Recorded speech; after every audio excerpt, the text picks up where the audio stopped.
everybody, this is James, Marco, Nabil, and Mikey. And this is the Movie Pals podcast number 179. Today we're going to be reviewing a double feature of Twister from 1996 and its standalone sequel from 2024, Twisters. And just as a heads up, we have a spoiler warning for this, for Twister, for the 1996 film. And then for the 2024 film, the one that just released, we will try to hold back on it and not spoil it as much as we can. We may have a few smaller spoilers near the end, but Mikey will kind of announce that when that does happen. If it does happen. So without further ado, let's get into our review of Twister. Storm chasers. Let's go! All right, we're moving! Scientists have been studying tornadoes forever, but still nobody knows how a tornado works. We have touchdown. Tornado is on the ground. Woo-hoo! It's the wonder of nature, baby! These sensors take scientific measurements. You gotta get in front of the tornado and put it in the damage path. You gotta get further ahead of it. I know what I'm doing. Have you lost your nerve? Tighten your seatbelt. It's at 2 o'clock. It's heading this way. The storm's gonna be a lot bigger than we anticipated. Cow. I gotta go, Julia. We got cows. All right, we're starting with the 1996 film Twister. This is sitting at a 66% Rotten Tomato score. The synopsis is two storm chasers on the brink of divorce must work together to create an advanced weather alert system by putting themselves in the crosshairs of extremely violent tornadoes. This is directed by Jan de Bont. He did Speed and Speed 2, The Haunting, as well as Lara Croft Tomb Raider, The Cradle of Life. This was written by Michael Crichton, who also did Westworld in 1973, as well as Jurassic Park in 93, and Anne-Marie Martin. The film was released on May 10th in 1996. It had a budget of $92 million, and actually had a successful box office of just over $496 million. This film is starring Helen Hunt as Joe Harding, Bill Paxton as Bill Harding, Carrie Ellis as Jonas Miller, Jamie Gertz as Dr. Melissa Reeves, Lois Smith as Aunt Meg, Alan Ruck as Rabbit, Philip Seymour Hoffman as Dusty Davies, and Jeremy Davies as Lawrence. So we're going to start with just talking about what relationship we've had to this film, and what our general history is, and if you've even seen the original when it first came out in theaters. I'm going to start with you, Marco, because I'm sure you were like 40 at the time. So what history do you have with it? Did you see it in theaters? Did you remember everything from it since? He's like, I lived it. I was actually 43 years old when it came out in a bill, and I was in Oklahoma, so I was there. And man, that shit was scary. I damn near almost got eaten alive by a tornado. No, I'm just kidding. Yeah, I saw this movie in theaters when it premiered back in the day, 1996. A year I reference a lot, actually. Anyway, dude, I love this. Okay. Yeah, I loved this movie when it first came out. I was blown away by how they made the tornadoes look so realistic. The fact that they used practical effects, at the time, like made the theatrical experience like that much better. This is coming off of like greats like Terminator 2, Judgment Day, and Jurassic Park. So, they're really pushing the limits with effects. So I fucking enjoyed it, dude. It was quite the experience. I think I saw it quite a few times in theaters when it came out. Oh, okay. So a repeat watcher. What about you, Mikey? Did you get a chance to watch it in theaters back in the day, or were you a VHS kind of guy?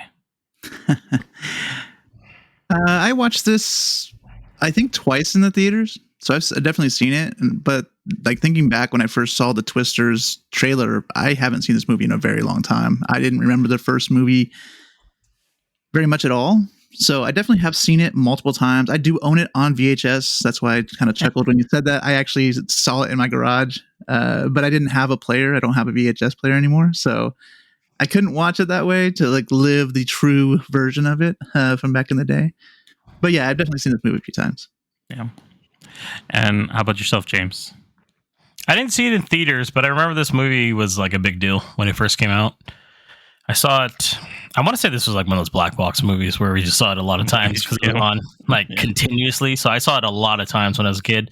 I actually thought Twisters and tornadoes were like really common even like everywhere after seeing this as a kid, because I didn't know geography at all. So I was like, oh my God, what if they have a tornado out here, you know? So yeah, I remember it being really intense. There's no way I caught on to the whole like divorce subplot when I was a kid. No. There's no way. I was like 7 years old when this came out, probably. It was definitely one of those things. It was probably kind of scary to me overall, but yeah, it was an enjoyable film back then. Yeah. I did watch it in theater. I do remember watching it in the theaters, but I remember just like you that it was a big deal. I remember trailers galore on TV everywhere all the time. I think they had like a lot of cross promotion for this, right? I feel like they did because I remember like this just always on TV, the advertisements for it. So there must have been a lot of cross promotions for it. Nabil actually thought the whole movie was just about twists. I mean, it's Twister the game. He said, "Man, I can't believe they base it on the game. This is wild." But I also did the same thing. I saw it a lot on TV on the black box HBO all the time. It was on there, like on repeat. So I remember enjoying it a lot. Definitely, even watching it because I haven't seen it. I think since maybe the late 90s. Same thing. I haven't seen it since the 90s, easily. I don't recall watching it any other times in the last, Just remember that poster with Bill Paxton and Helen Hunt running, and then just destruction. Yeah. Well, I think that trailer too. Oh, go ahead, Marco. I would say I think I've caught it a few times on TNT. Like it always shows movies like with a ton of commercials. Well, and I think that trailer was always on like a bunch of DVD and VHS stuff too, with a cow, going around inside the Twister. Remember that? So I think you can see more. Like, oh my God! So you can never forget it. But yeah, like this whole subplot about the divorce thing would have been over my head. I wouldn't remember any of that. I didn't remember it when we were watching it. I was like, oh yeah, there's a reason why he's here with her and all this other stuff. Like, no, there's a story here. It's not just about chasing tornadoes. So yeah. So let's go with you, Marco. Just in general, talk about the plot since it's really fresh in your memory, and it seems like you've seen this like pretty much every year from the day it released. So, like, what did you think about this? Anything that really stood out for you or still holds up? I honestly haven't seen this movie in quite some time. Like I said, I'd catch it on TV or something when it was on and see bits and pieces of it. I remember they'd always censor out the bad words or the little bad words that they did have in this movie. But overall, man, the plot is pretty straightforward, dude. They're trying to fucking find a way to study the tornadoes to help alarm systems be actually not that much more effective. I think they were like, oh, we only get a 5-minute warning, and now with our technology, we can get a 15-minute warning. I'm like, let me tell you, Marco, as a person who lives in the Midwest and hears tornado warnings on a regular, 15 minutes makes all the difference to get you downstairs and to a place where you need to be. Whoa. That's fair. That's fair. But I enjoyed, that it was pretty much about these storm chasers. I know that they had the whole freaking divorce subplot in there, which really wasn't as prominent as I remember. I mean, it was sort of floating in the background. They bring it up at first, and then it sort of gets mixed in the middle of the main plot, which is trying to get the Dorothy machines inside the Twisters. But it was fun, dude. It feels like a roller coaster ride. It starts off kind of easing you up to the top, and then all of a sudden, boom, you're in the thick of it, watching these people chase after tornadoes and almost get completely obliterated, by it. It worked for me, man. Really, it's not 100% scientifically accurate, probably, but it's fun. It was pretty believable, just like most of the movies in the 90s that were just like completely scientifically inaccurate. I think that the main cast pretty much sold it. They made the plot that much more interesting because of their whole dynamic. Did anybody else think that Dorothy, the big metal machine that had all the little sensors that was supposed to go up into the tornado, did anybody think that it looked like one of the end boss parts of the original Sonic games where he goes and jumps on the yellow spring and it opens up all the little animal critters? Because that's when I saw it. That's the thing that came to mind. I can see. I didn't think that, but I can see that now. Yeah, that's what came to mind as soon as that. I was like, oh, that's from Sonic. I'll never unsee that. I don't now. think they thought that when they did it, but Probably not. take a stab in the dark there. James, what were your thoughts on the film? Anything for you that really called to you in the film? I had a lot of fun rewatching this. I watched it with my mom and dad, and we had the sound really high up on it. And I think the sound, this just got remastered. So arguably the best it's looked. The sound was amazing. It was literally like rumbling throughout. I thought it really added to the kind of theater-like experience, since I never saw it in theater, so I have nothing to go off of it for the original one, at least. So I thought the effects actually stood up really well. Surprisingly, there are a few that don't look good, but for the most part, this movie really didn't feel dated to me. It was a lot of fun. I liked Bill Paxton and Helen Hunt as the leads too, and I thought their chemistry together worked really well, and it kept the pacing. There's a really good pacing throughout the whole film too. Not once was I bored. Yeah, I agree. And in regards to the sound, I think the sound is really good too. I actually really like the music. It gave me a lot of 90s nostalgia, but in a good way.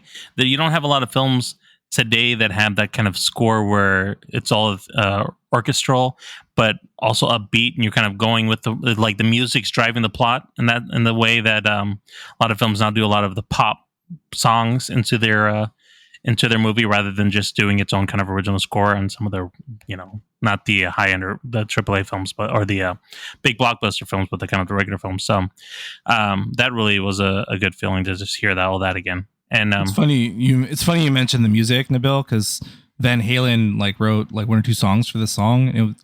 It was supposed to have lyrics and singing, but Sammy Hagar didn't show up for the recording, and the band got hella pissed and just wrote the music without him. Oh man! And Mikey, what about yourself? Thoughts on the film? Anything that stood out for you? Yeah, I kind of echo a little bit of what James said. So I started watching this with my mom at home here, and we kind of cranked the sound up a little bit, and the sound was spot on. They made the tornado sounds I don't know what kind of sound system you guys have, but literally my house was shaking. I don't know what frequency it hit or whatever, but my subwoofer was hitting really hard, and my sister came down and started watching with us and everything. So it's just it was just a nice experience from that part going.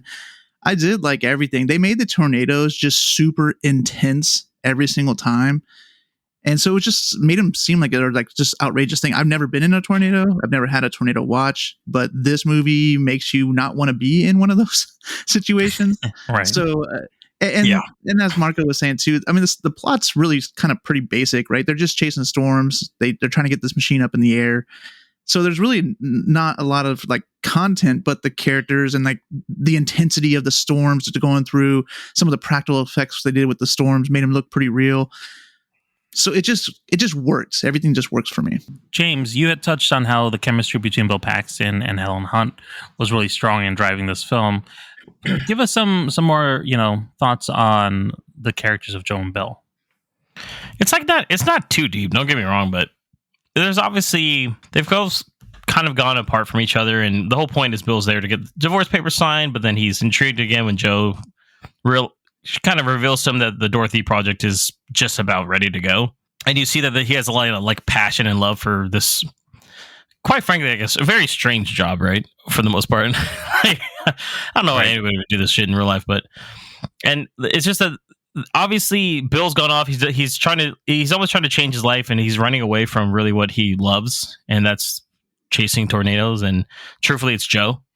And it's that they're both so into their work that they don't think they have time for each other, but you can tell that there's still a lot of love for each other throughout the film in this. So I actually really like that.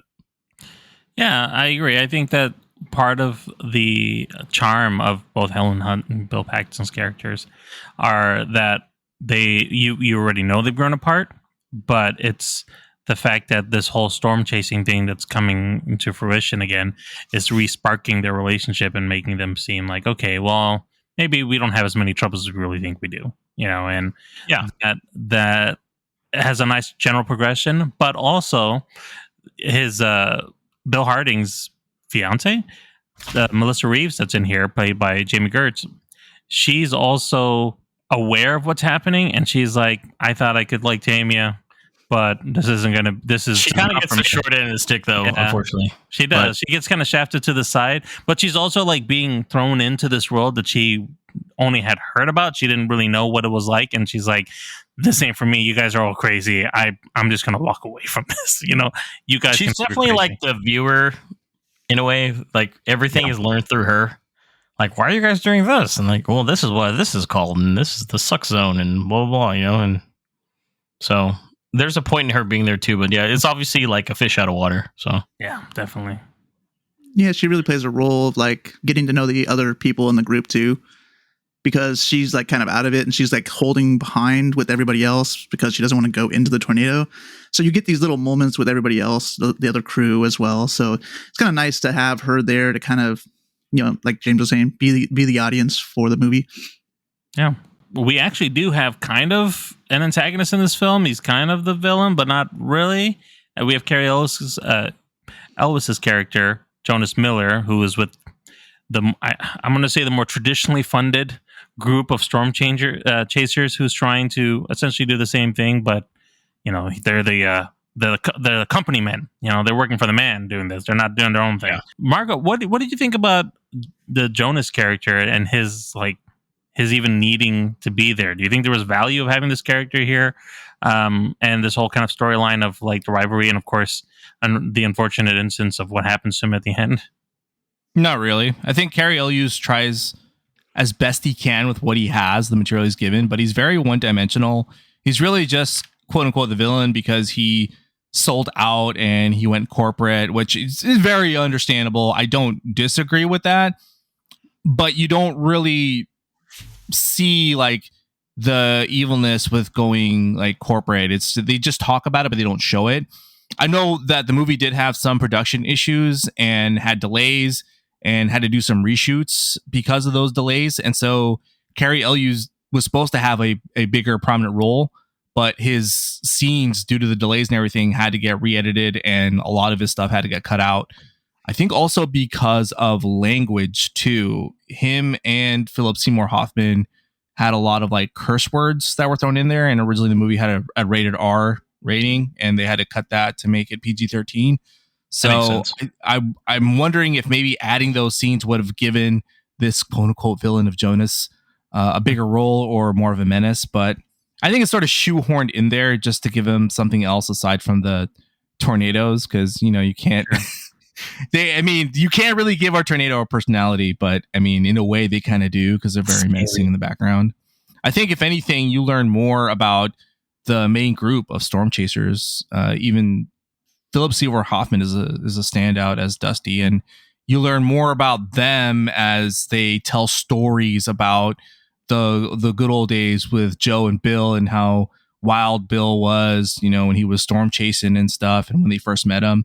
So it kind of puts Cary Elwes more kind of in the background. If you're not really nitpicking, it works, but truthfully, like they could have done the movie really without him. Yeah, I think they just have to add another kind of like side to it all, right? That the show, like there's like these wild people that are independent, and then there was these people with nice cars that can do it too. Yeah, right, it was cool that Cary Elwes was in the movie, even though he was wasted. Because I saw this with family also, and my son, and we had recently watched The Princess Bride, and I was like, hey, look, it's it's Wesley. When I was a kid, the only movie I knew him from was Robin Hood Men in Tights. Oh, that too, yeah. That's another one we need to watch. As a kid, I was like, my God, it's Robin Hood. Why is he bad now? So, where are his tights? Yeah, where's Chappelle? I know that it adds stakes to the story, I guess, is having the side character here. But I think I agree with your point there, Marco, that realistically, it's not adding a lot more. And this is, I guess a brief spoiler for the film, but Jonas does die in the film at the end. Pretty brutal, right? Yeah, pretty brutal death. Like explodes and stuff. Like his guy gets like impaled. I was like, oh my God. So it's bad. And seeing that, I think the whole thing is like somebody needs to die. They need to elevate the stakes, and so this is the character they're gonna do it too, kind of thing to help. It also kind of shows like Joe and Bill, their group, they have like a real big passion for this. and Jonas may not have the passion there. He's more so just doing it for the money side of things, and they make a mistake and die, right? So it's kind of like, hey, do things the right way, and you might not die, right? Something like that. And to their credit, Bill and Joe do try to like warn him, even though he, there's a scene where there's a huge tornado and their stuff is all overturned, and Jonas just kind of drives off and doesn't help him out, and it shows to them that they have more of a backbone with things too, and they know how to put things aside when actual safety and someone's life is in the line. They actually will stop and be like, "Hey, you should not go that way." But he just totally ignores it, which in a way, like you said, Mike, it leads to his downfall. So, if we're looking deeper into the themes, Bill and Joe, their group, have a respect for nature and its power, whereas Jonas, because he's a corporate shill, he has no respect for it, no regard for it, and pays the consequences for it. Lessons of life here, guys. Well, we're being real deep here on the MPP podcast, guys. Heard it here first. So, Mikey, let's talk a little bit about the visual effects. What did you think? Do you think? I think it was already kind of mentioned. You already touched on it a little bit too, but I know you said some of it still stands up. But what were your actual thoughts on the graphics used over here? Yeah, I thought they were pretty good still. The tornadoes themselves, they look pretty good. Like I was talking to James after we watched Twisters, and it's kind of weird because they almost look too perfect. I don't know if that makes sense or not, but in terms of like what I'm thinking, but like the tornadoes are like perfect circles all the way around. They're just like cylinders, right? There's like no movement to them, no like dust or anything like that to them. But in a way that's like, because they look perfect, they still look pretty good. So I get that part of it here. Some of the other CG, like the cow, you could tell was like not looking like a cow. Like there's some stuff that looks pretty good, but the tornadoes themselves actually was pretty impressive. So I still think they hold up pretty well. Was there anything specific that you felt like you could call out now? I mean, I guess it's probably more easier to notice now, but anything that you could call out that you couldn't tell was CG and was more practical? Some of the rain, they used a lot of practical effects. You could tell they used a lot of practical effects for that. They had some huge tanks and some like huge jet engines that they used to make it. I was watching some of the film, the making of it, it was like, they made the actual storm themselves. So everything except for the tornadoes was all real practical effects, and they looked pretty good to me. Just everything that was flying around was kind of noticeable as far as not being the greatest. The town itself too, and all the houses and structures that they damaged, like they actually bought property to damage and extended it and built it more. And I think that added to it, so you could see like the after effect and have it really hit more. And those really aged well too, because of the fact that they used practical effects with that. Yeah, that's actually what I was kind of alluding to, was like the drive-in scene where they were at this the outdoors movie theater, and how that whole place got tore up. That all looked pretty. I know it's a set, and so there's a big set piece set up for it, but it was still very practical, and I felt like really added to the level of like, oh shit, everything's getting torn apart around me, and we need to get out of here quick. Like I felt in the moment with them of trying to just like, we got to get out, and not like, oh, it's just like fake piece of cardboard floating around the air that's not really gonna hit me or anything, So I thought that those held up really well. So let's talk about some of the parts of the films that we did like, or maybe something that we felt wasn't really working anymore. I'm going to go to you, James. Any highlights of the film that really stood out for you, or something that you feel they could have done better with? I mean, I like all the tornado scenes, especially there's like probably the two big ones. The first time you see Bill and Joe when the truck kind of overturns and it doesn't work out.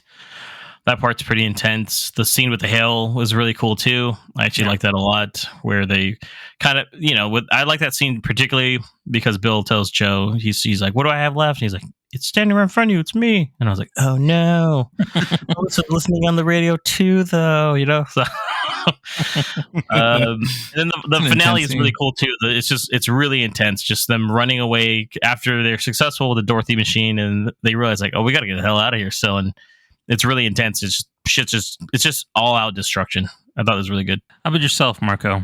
Any thoughts on some of the better or worse parts of the film? I agree with everything James said actually right now. Like just really anytime there's a tornado, and specifically when they show the tornado up close or inside. I know from afar, yeah, they looked a little perfect and CGI-ish, but it's when you get up close where you start to see the practical effects and start moving stuff around, and you truly see the chaos of the tornado, especially at the drive-in. You're seeing stuff flying around and the destruction of the tornado, and also towards the end when they see that the big freaking tornado come in. There's a lot of shit flying around. It's really intense. Like those are really the parts where it shines.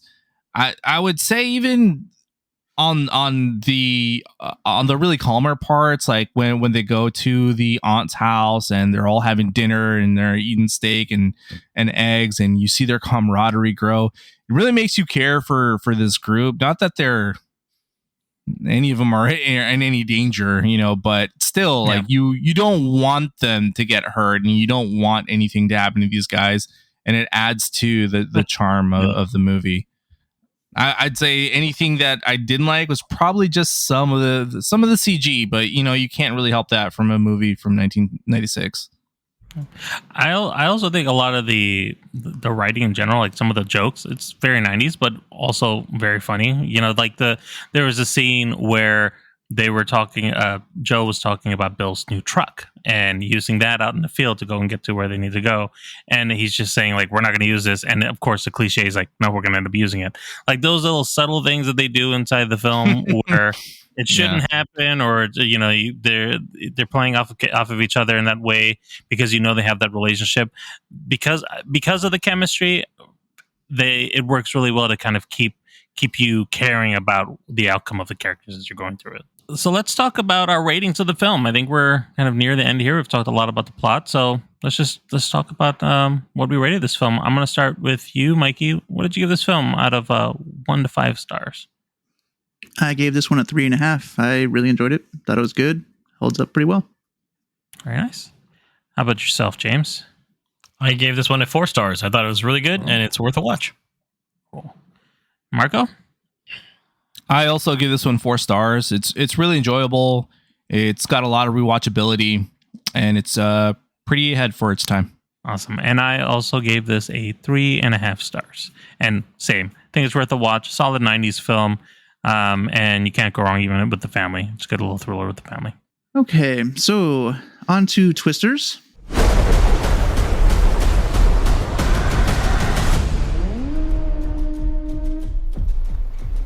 It's Tyler Owens.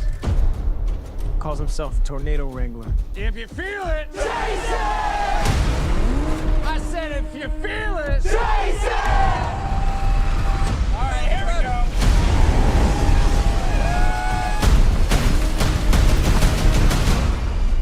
Oh, she's perfect! She's gorgeous.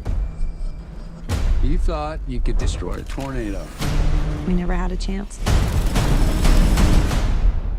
You want one? Currently sitting at 78% on Rotten Tomatoes. And the summary is: a retired tornado chaser and meteorologist is persuaded to return to Oklahoma to work with a new team and new technologies. This one is directed by Lee Isaac Chung, who also directed Minari in 2020. It's written by Mark L. Smith, who did Vacancy, The Revenant, Overlord, The Midnight Sky, and Boys in the Boat. This released on July 19th, 2024. It had a budget of $155 to $200 million and is currently starring Daisy Edgar-Jones as Kate Carter, Glenn Powell as Tyler Owens, Anthony Ramos as Javi, Brandon Borea as Boone, Mara Torney as Kathy Carter, Harry Hayden Patton as Ben, and David Crowenswet as Scott. So let's go around the room and see just some brief thoughts on the film and if you liked it or not. We'll start with Nabil. Yeah, I thought the film was fun. It was similar to my feelings of the original Twister. That still got the same kind of vibe. I will say I didn't feel like it was as strong as the original because there's a lot of retreading of the old one. So it's not as original of a concept, but they were able to keep up that chemistry between the characters. I liked the effects that they had over here, which I know we'll talk a little bit more on here. And the general story, it was fun. And they did a little bit of twist on the dynamics. We talked about the good and the bad guys. They did a little bit of a twist on that dynamics on that. So I enjoyed that. I will say I didn't get the Twisters vibe that I was expecting from this film. You know, there were 2 Twisters, but it wasn't as impactful as the last film where they actually did also have 2 Twisters, and I felt that there was a bigger punch there. So, but it was I had a good time overall. All right, Marco, your thoughts? I mainly agree with Nabil. It was fun. It was good. I don't think it's as good as the first one. I think, like when Nabil was saying, they do a lot of retreading. There's a lot of stuff that they're like, I remember this from the first movie. And I'm like, yeah, I'm here to watch something new, dude. You're supposed to be the fucking sequel. Also, the fact that they mentioned briefly, I think even in the trailer or something, that it's a high amount of, twisters, it's unprecedented, but I think we still get like the same number of tornadoes that we got in the first one. Seems like it, right? You think now with like a bigger budget and with like CGI being rampant everywhere, they could show a little bit more of the intensity, but it felt just about like the same. I'm like, it looks like the same amount as last time, guys. Still though, I do like the difference that they made with the dynamics within the characters, and how some were at odds at first, and then eventually they realize that they're actually on the same mission and share some commonalities and end up working together. So I kind of like that aspect. James, how about you? What are your thoughts? I thought it was okay. It was it was enjoyable, but it was definitely for me not as good as the previous film. It features somebody that's like, I don't know. At times it almost is like, it's like, is Kate like a psychic? Like, dude, did anyone pick up on that? I agree with that. Yeah. She just knows like all this shit. I'm like, she's like, you got a feeling for it. I got like Friday the 13th Part 7 vibes off this. Really heavy, where like Carrie-esque kind of shit going on. Not as subtle as Joe was in the other one, where she was kind of the same vibe, but it wasn't as like over. Bill kind of knew better. Yeah, it's more Bill in the other one. Mm-hmm. And this one, Kate's like, no, I have a feeling it's gonna be this one. And I'm like, wait, what? The characters for me, there was a lot of corny dialogue in this one too. There was, I often looked over at Mikey and I was like, that didn't make any fucking sense what he just said. And it, like, I was quite literally, I was trashing this movie the entire time I watched it. I was just like, oh shit, this is weird. It's so weird. The guy that did Minari did this movie, by the way. Like, I thought that was weird too when I saw his name. Film. It was like, oh my god, dude. So I thought it was okay. I thought like there's just like a lot of weird things in this. Like, it's so Hollywood. Like, Kate, like, put a fucking jacket on. It's fucking pouring right now, right? At certain times, I'm like, still just wearing cut off sleeves, huh? And then at the end, even I'm just trashing her now. Mikey, I was like, why is she wearing that brace on herself? What the fuck? She got a holster in there? She gonna shoot the fucking thing? Dude, I saw that too, and I was like, is she wearing a holster? Mikey said one from Laura Croft. And I was like, that's true. So yeah, overall though, I mean, it's more of the same. It's funny because it's a sequel, but it's almost like you could have just named it something else. Like, yeah, because it really doesn't connect at all. I mean, it doesn't matter. And it's like, need to do that, like the guy that sold me my popcorn had no idea there was an original movie. So he's like, oh, there was a first one? I was like, oh, shit. So I was like, oh, okay. This is just like basically like, hopefully you don't really remember that first one. So I don't know. But I got a lot of stuff to talk about characters. Trust me on that. Like, I can tell you about every one of them. Like, a little something that I had a little gripe with every character. So, like, no, I don't think any of them wore jackets, really. No, they wear jackets for the most part. Just Kate chooses not to. Tyler was wearing a white T-shirt the whole time, and I was like, all right, dude, I get it. Dude. I get your rip, dude. I get it, man. Yeah, no, they're like, remember him? He's attractive. I was like, only one who held back was Superman. He's the only one who wouldn't take it off. He was like, I can't, guys. It's just like Furiosa, by the way, where everyone is pretending they're like these ugly ducklings and shit, and then like, these are the most like, attractive people on the planet right now. What the fuck are you talking about? She was a real bookworm in high school, and I was like, yeah, sure she was. She knew how to use Google, probably, right? Yeah. Okay, buddy. Yeah, it wasn't that long ago. They made it seem like it was like decades ago. I'm like, 5 years they ago. do. Like, the beginning is like the mid 2000s, and they're like leaning way too heavily on it too. I don't know why. Oh man, I'm just ranting. Yeah, dude, I was just like, shut the fuck up with your fucking. Oh, we don't have cell phones back then. See, this is how we used to take video. I'm like, fuck you, dude. Well, thank you, James. Yeah, that's what I thought. It was okay. He's like, anyways, 3 stars. I'm good. No, I mean, I kind of echo a lot of what James said. We were talking about the movie. Wait, what, Marco? What did you say, Marco? I said he just cuts everything out and just leaves the "fuck you, man." And then it's like that's what he thought of it. You might be shocked. I Oh can't man. stand Ramos. I'm sorry, guys. I'm just gonna bring it up. I'll bring it up later. I'll talk about it later. But fuck, I cannot stand this fucking guy. So yeah, I mean, I kind of echo what everybody else is saying. I thought it was okay. I thought Tyler Owens and his team were a little too over the top, right? They were kind of playing the whole YouTube channel thing, and I know that's how YouTube channel people are. So they were kind of playing the way they should have, I guess, for that kind of role. But it just didn't work as well as like the old group that we got from the first one. It just didn't seem like they were like a passionate group of people that are just doing this, because they love it, right? It just felt different. It didn't feel right. They weren't humbled like the other group. They were fucking douchebags. Everyone. Yeah. I'm like fucking one of them, and then they're like, "But look, they're helping people out, giving them clam chowder and bread. See, look, they're cool people." I'm like, "Fuck you, dude." And I also thought this one was very formulaic, right? There's a tornado, stuff happens, and they see the aftermath. And then there's another tornado, and stuff happens, and then you walk through the aftermath. And I just feel like there was they didn't need to do it multiple times like that. Like in the first one, you go to the aunt's house before, and then you see the aftermath where she's like getting really hurt, right? And that one scene was enough to kind of show you how bad the tornadoes were. You didn't really need to go through it as much as they did. And I know there was kind of like 3 times. We gotta go up this show now. 4 times. You're just like walking through rubbish. Yeah, it's nuts. So I mean, there was some stuff I liked about it, but overall it was just okay. No, but on that, it did seem like they had this kind of dual nature to them. Like they were ripping on the corporate guys for being corporate chills and stuff, which I understand. But it's like, but you guys are into the YouTube culture. Like you're different people like, just when you're toxic. streaming versus when you're not streaming, and it's like that's in a term selling out as well too. I even thought like their flip with that was just, especially for Tyler, was just kind of like out of nowhere. I'm like, okay, I guess did you learn that or something? I guess not. Just because you saw like a very good looking girl, he's like, oh, I gotta be decent now.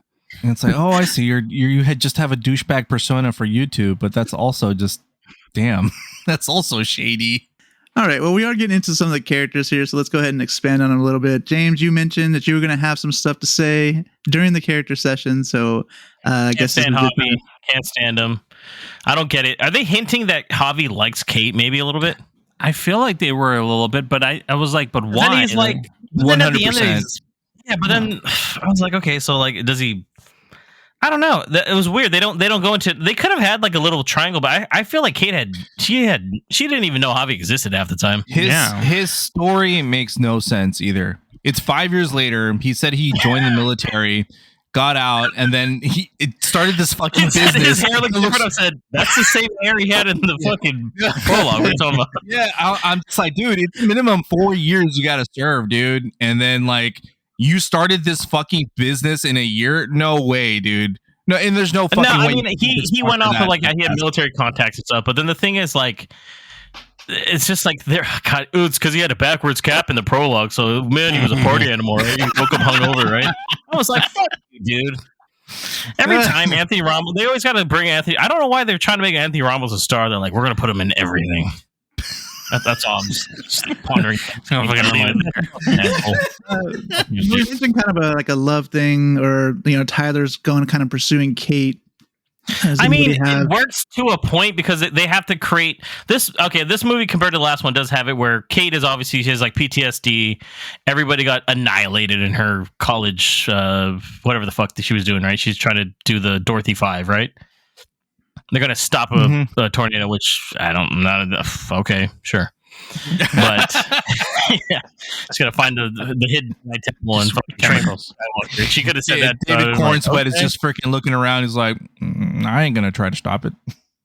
Yeah, David Cornsweat is like, he already knew. He found out apparently he got Superman during this, and he probably was like, I got 1 foot out the door. Yeah. Whatever you want me to do. I don't really care anymore. But I'll say this much. She's a good actress. I've only really seen her in that cannibal movie on Hulu Fresh, and then also Where the Crawdads Sing. So she's a solid actress, and then Glenn Powell is like up and coming, obviously. So they just, like I said, they got two really good looking people, and they're like, what if they were the Twister people? I didn't like that they didn't connect them as much to. Oh, we'll talk that more, but to anybody previous, I feel like they could have, but I don't know. It was a strange choice to have it totally separate to me. So. Well, similar to the first one, maybe. Did you guys feel, or I'll talk to maybe we'll go with Marco here. Did you feel that Scott was similar to Carrie Hughes in the first one, where he's not really a villain, but he kind of is, or do you think it was like more of the weather again? I think he was similar in the fact that he was underutilized. Of course, like James said, this is before like he was cast as Super Duper Man. So they sort of hinted at him like he was going to be this big deal, like because he doesn't say anything in his introduction. He just sort of gives this weird smile and chews his gum, and I'm like, okay. And all he is just like a backseat driver, just saying, "No, we shouldn't do that. What are you doing? The money, the profits, man. Why are we trusting this girl that has psychic abilities?" Yeah, basically, he was like, she's kind of right every time he says this. Like, why the fuck are we following? Truthfully, I probably would have been like, I ain't trusting her. She just went off of a fucking feeling, dude. Yeah. And again, the whole time he's just trying to find Lex Luthor. He's like, Lex Luthor is just over the horizon. Just kidding. So I could not see him as Superman, dude. Especially with all the fucking pictures being released. I'm just like, it's fucking Superman. What the fuck's he doing there? I expect him to rip open his fucking shirt and expose the fucking S and be like, hold on, I'll stop it. I know how to stop a twister. Seen the first movie? You just spin around the earth. Reversing time. Just fucking reverse time. Kevin Costner's gonna put his hand up and be like, no. No. And oh shit! He does. He dies in a tornado. Yeah. That's how it is. No. Oh, no. I know you have super speed, but no. Shit. No. Oh man. Yeah, but he was a waste, really. Like there was only like some sort of like fight, I guess, towards the end when they're in the truck and Javi's like, what a weak fucking ending to that thing, right? Yeah, he's like, oh, we gotta go back into town. He's like, no, the money, the profits. That was about it. He puts little goggles on, walks around, doesn't realize that Javi's not going to let him take the car. I'm like, dude, what are you doing, you dumbass? Dude, I saw that coming a mile away. I was like, he's going to stop the car, he's going to let him out, and he's going to drive off. Is that a hit that he left them to die up there? Oh, shit, yeah, basically. He's like, wait a minute, I still need to survive, though. He's like, fuck you. You never see him after that, so that's the last scene. He gets covered in mud, and he's like, God damn it, Javi. Yeah. And then that's it. So, in short, he was, I guess, a waste. You really didn't need his character. I mean, he connects to the overall plot of like they're working with this guy that's like acing people and buying land for dirt cheap, but he's kind of the front head of it. You only see the guy once in like a diner, then he's the guy like, oh, me and Javi are doing this to he shows up and he has no concern for the people and he's like, let me start getting quotes and stuff. I'm like, who the fuck would really do this like that? Come on, man. I was just that is semi-true. There are corporations that do that, but that guy, I was going to bring him up. I was like, there was no point in even bringing that guy up either. Like he's sort of like this big background. We got a guy we work with. Like we didn't need to see the fucking guy, right? No resolution again. In fact, every time they did show him, I think all he said was profits the whole time. Profits.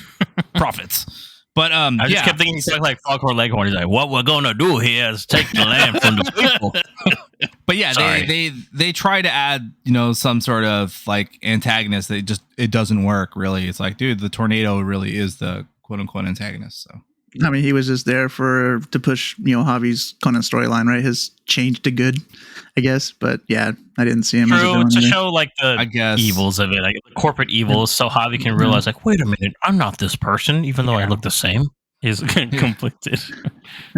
Well, Nabil, you mentioned earlier, you kind of compared the CG of this one here to the old one here, and so what were your thoughts? Can you kind of expand on that? And which one did you prefer between the two? Well, I mean, I prefer the original one as far as CG is concerned because there's a lot more practical effects in that movie. I think the scenes were fine here. Like it was a fun. It holds up from a theatrical experience, being able to watch it in there, and you feel some of the tension of being inside the tornado. The loud noises are there. I feel like I don't know if it was because I watched the obviously the original one at home as the rewatch, but it didn't feel as impactful as that first one. Like you guys were all talking about the sound and the booming of that. Like I saw it in the theater, but seeing it at home, Twister, the original one, was a much more like, oh my God, I'm enveloped by fucking, you know. Yeah, that was weird, right? Yeah. We saw it in the IMAX, and don't get me wrong, it was loud as shit. Yeah, I mean, the sound was a little, you didn't get that exact same feeling. So I don't know if that's just... I got a question then, Nabil. Do you think if you hadn't seen the first one, this one would have hit harder then, maybe? If you hadn't seen that first one back... Because I pretty much saw these almost back to back. Like one day, and then 2 days later, I saw Twisters, you know? I will say... that maybe with the chemistry and the jokes, maybe it would have worked a little bit better for me if I saw them like without actually seeing the original one, because of the nostalgia, and then watching the original later. It's like, oh, this is really good. I will say, like, the one thing I know we were talking a lot of crap about a lot of the plot holes here in this film.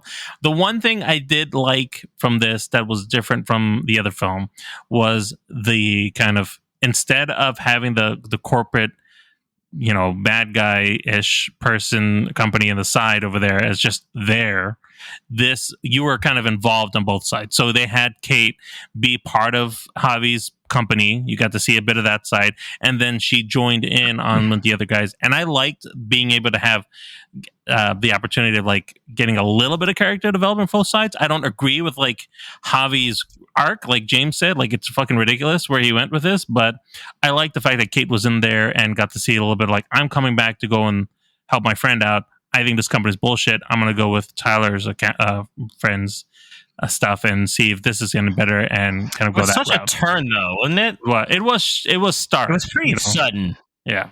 Is it all because the one event where they save the people, the family in the pool, and then she's like, maybe we can do this, you know, like I'm gonna steal your truck, and then my mom will convince me. That scene was basically a driving scene, though, right? Like they just went to a rodeo. I mean, they were a hotel, I guess. Exactly. But it's the same thing. It's just different location. It was a cool scene, though. I did enjoy that, where it was a very long sequence. They were running and passing things. They went into the pool thing. Like I actually enjoyed that scene a lot, but there wasn't the guy a lot that dies of in that scene, by the way. The kid that's Bill Paxton's son, James Paxton. In that scene. Oh, is it really? Oh. Yeah, that's his little cameo. That's cool. That's nice. Yeah. So, I mean, like, there's that aspect of it, but I don't know. It's 2024. They're going to use CG over practical effects in most cases, and you can tell that it's there. Like, it's not that it's bad CG. It's just not, like James was saying, because we saw the first one just so recently, you can see it, and so it doesn't give you that same feeling as the realness there. I didn't feel it's kind of like more of the same. Like, oh, okay. Yeah. I like you guys were saying, Nabil, earlier with like the twisters. Like it is a little bit more intense, but it's not as intense like that feeling from the first one. Like I wanted it ramped up way more if they were going to. Because let's face it, who thought there was going to be a sequel to Twister, right? Yeah, never. Right.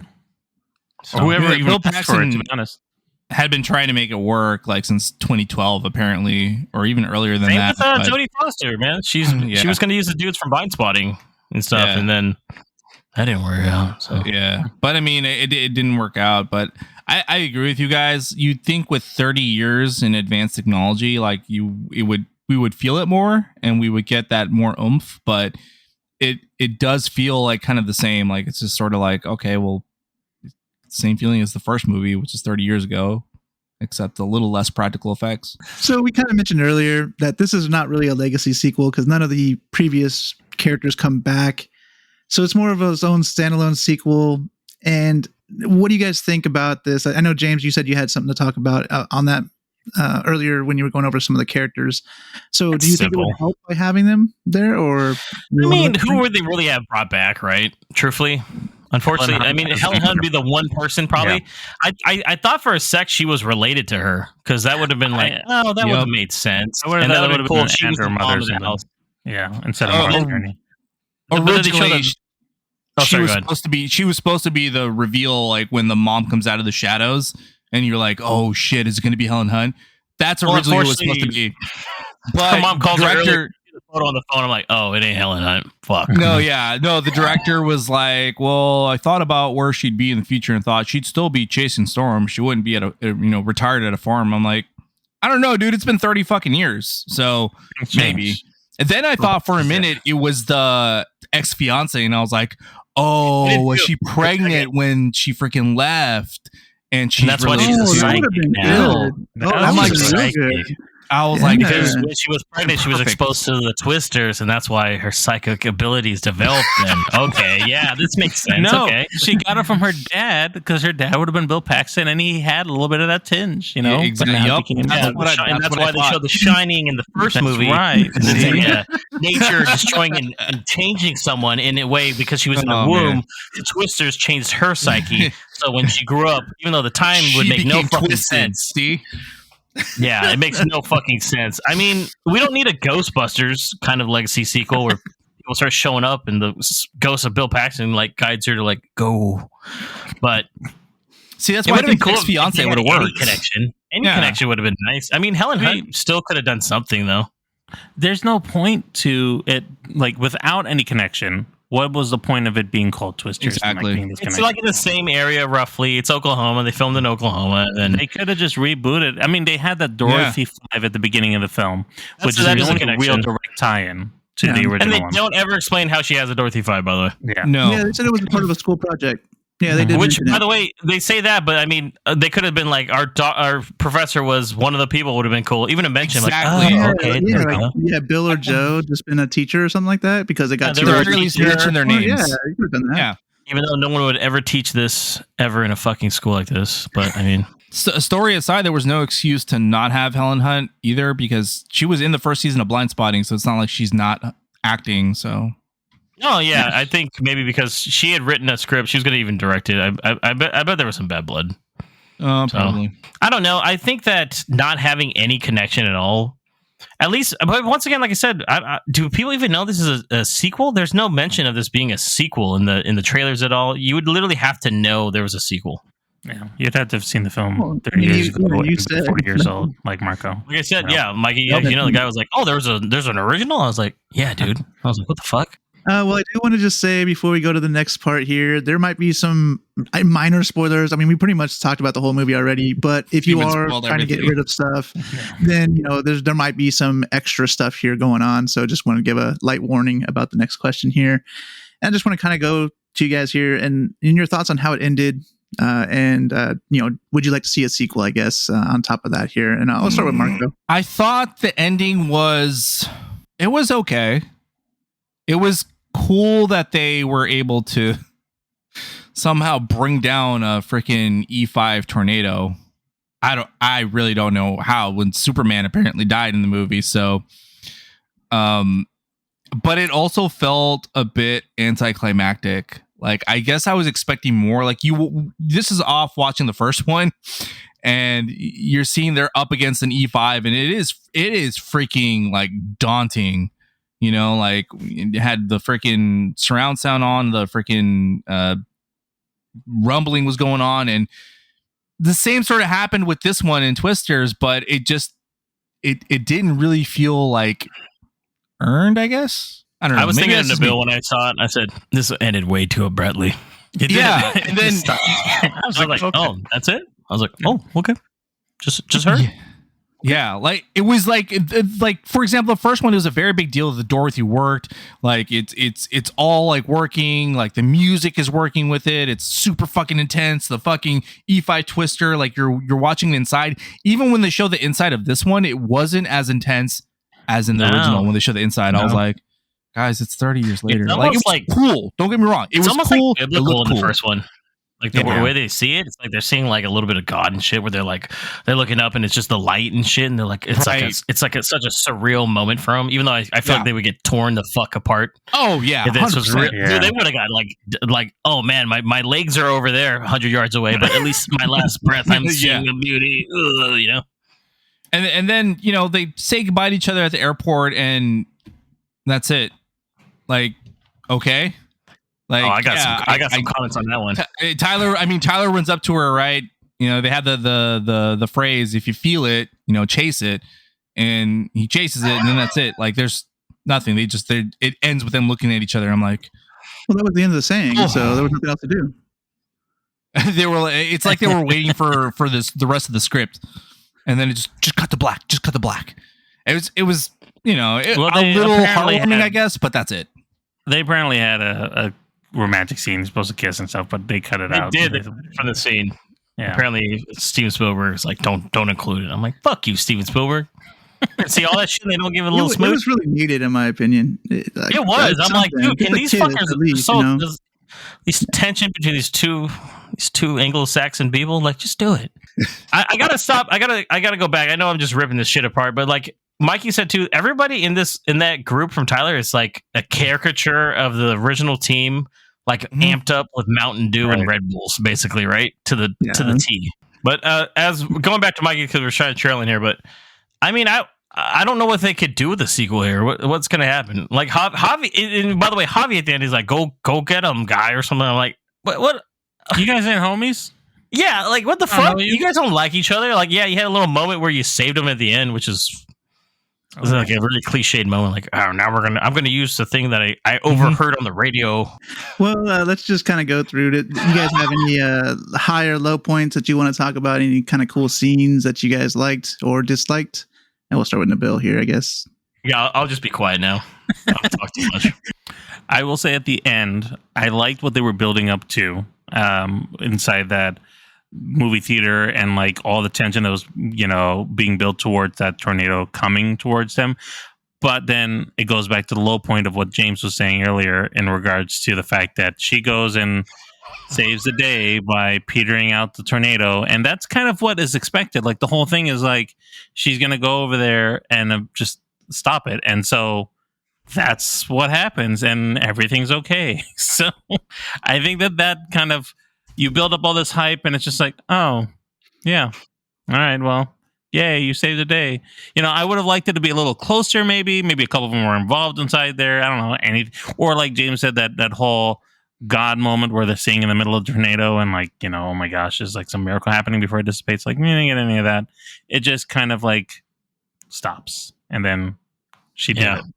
So, I mean, she gets pretty thrashed up. Yeah. I like the scene where Tyler's like screaming at her for the trailer. He's like, no! I was like, it's a good scene. Saw the trailer though a year ago, but I feel like just the tornadoes themselves, especially the one at the very end, the scene that Nabil was just talking about here, it's really just anticlimactic because the tornado is not yet in the town. Yeah, it's not right. So you're not really seeing it destroy stuff, or like you're not really seeing it because it's destroying. It's literally tearing the wall. Remember the girl is like he's holding her hand, like she's about to get sucked into it, man. Yeah, I mean, but it's like you're not actually in the tornado though. It's just like stuff that's outside of the tornado kind of being affected by it, right? And I feel like even the tornadoes beforehand, like the tornadoes in this movie, in the second one here, the previous ones, they destroyed way more stuff. Like it's totally wipes out like a whole city. Or like the whole. I mean, the rodeo scene. The rodeo scene. That was a good one. Yeah, so they show way more destruction in those, I thought, than the last one here. So I think that kind of takes it away a little bit too, for the kind Wouldn't you say, Mikey, though, that it's hinting at like it is the most destructive though because of what it's like happening leading up to it though? Yeah, definitely. Yeah. But maybe they didn't even need to do all that for that last scene. Maybe they could have done it the same way as the original Twister did, where it is out in the middle of nowhere and they're going out over there. It's supposed to be the strongest level. So I think if it would have, I don't think they could have gone away with it actually hitting the town because it would have fucked everything up. Like annihilate everybody. Yeah. So I think they had to show that even though it's far away, it's that destructive far away. Imagine it being in the town, kind of like the first one. But yeah. That is the only I guess crappy part with doing it with a tornado like that fucking strong. It's like, oh, we can't really put it in town because that's too fake and unrealistic. But at the same time, you don't get that payoff of it actually being in the middle of the town. However, I do agree with Mikey that with it taking place now in these times, the one that happened in the fucking rodeo, like they could have shown more. Like they could have done like a wide angle and seen the Twister like just destroying the whole fucking area around the rodeo and everything like that. They could have gotten more intense. It felt more at the same level as the original, and it's like, dude, then what's the point? I think that's the scene where they're trying to show that Tyler is like a good guy, though. That's the focus of that whole sequence. To show to Kate that, hey, like he brought you the pizza, he brought you the rodeo. There's only one thing left to do.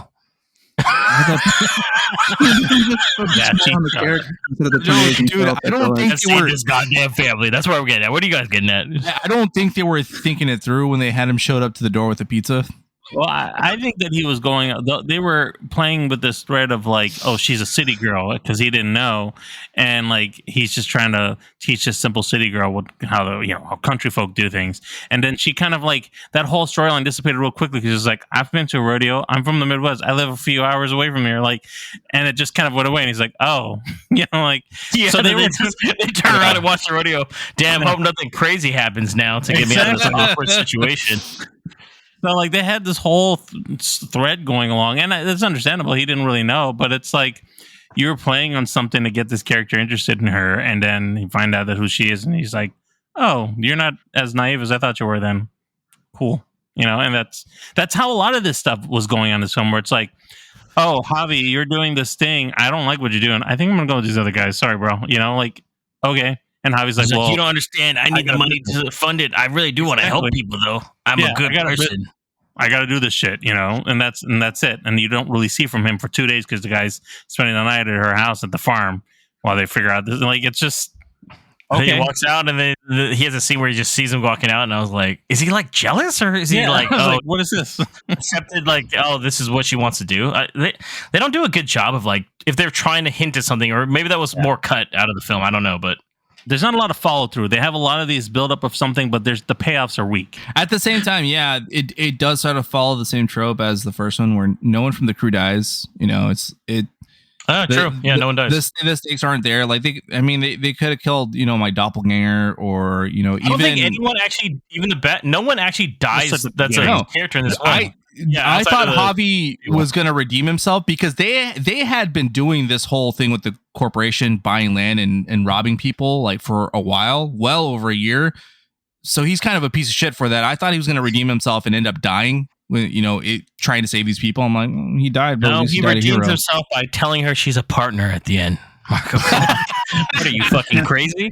He said, "Go ahead and get that thing signed. Whatever. I don't know. I'm not in the scene."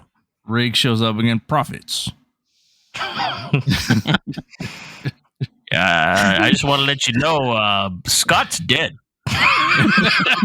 His body was found 500 yards away from the theater where Frankenstein was playing. You guys destroyed your creation. All we found was a red cape and blue tights. Yeah. Let's go to the ratings for everybody, and then we'll kind of wrap it up here. James, what's your star rating? Would you recommend it?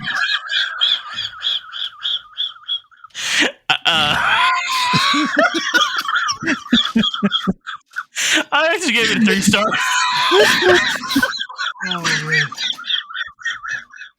I thought it was okay. It's worth a watch.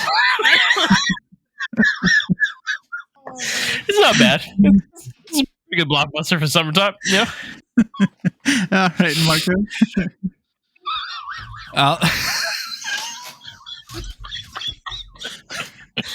I rate a little higher. I give it 3.5 stars. I think it's still as much as I was bashing some of the plot. Really, it's straightforward, just like the first one. I mean, they do level shit up to 11, and I mean, if you're nitpicky, then yeah, I guess that might get in the way. But I think it's worth the experience. It's a fun popcorn flick, fun blockbuster for the summer. Nabil?